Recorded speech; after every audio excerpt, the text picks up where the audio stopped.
জাপানে ক্রমবর্ধমান মুসলিম সম্প্রদায়ের জন্য বড় সংকট হিসেবে দেখা দিয়েছে কবরস্থানের অভাব। মোট জনসংখ্যার প্রায় ৫% মুসলমান হলেও তাদের কবরস্থান না থাকায় চাপের সম্মুখীন হচ্ছে জাপান সরকার। আবার নিজ দেশে মরদেহ ফেরত পাঠানো জটিল এবং ব্যয়বহুল। প্রবাসীরা চাইছেন এর দ্রুত সমাধান। জাপান থেকে বিস্তারিত জানাচ্ছেন আব্দুল্লাহ আল মামুন। জাপানে প্রায় ১৩ কোটি জনসংখ্যার প্রায় ৫ লাখ ইসলাম ধর্মাবলম্বী, যা মোট জনসংখ্যার ০.৫%। সম্প্রতি যা আরও বেড়েছে।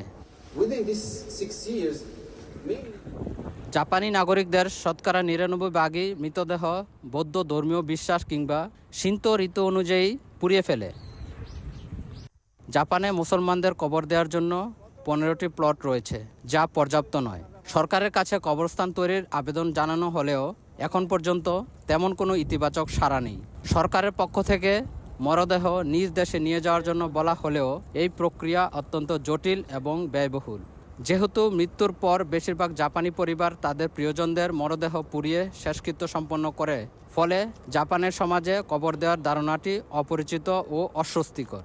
এই সংকট সমাধানে কর্তৃপক্ষের সঙ্গে গঠনমূলক সংলাপের কথা বলছেন প্রবাসীরা। জাপানের নিয়ম অনুযায়ী নতুন নিয়ম হচ্ছে, বর্তমানে যে নিয়মটা নিয়ে সবচেয়ে বেশি আলোচনা, এটা হলো অধিবাসীদের লাশ কি করবে।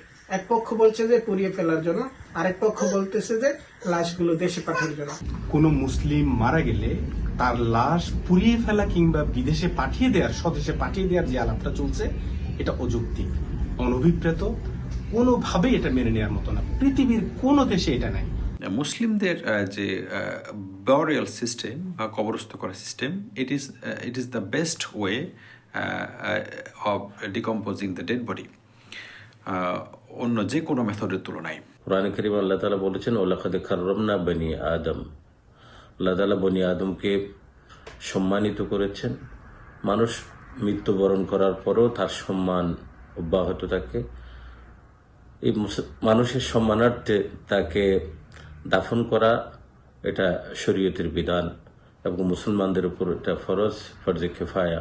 আগুনের শাস্তি এটা আল্লাহর পক্ষ থেকে হয়। আর দুনিয়াতে আর কেউ আগুন দিয়ে কোনো পোকা মাকড় থেকে শুরু করে কাউকে আগুন দিয়ে পোড়ানো যাবে না, এটা আল্লাহ তাআলার নির্দেশ।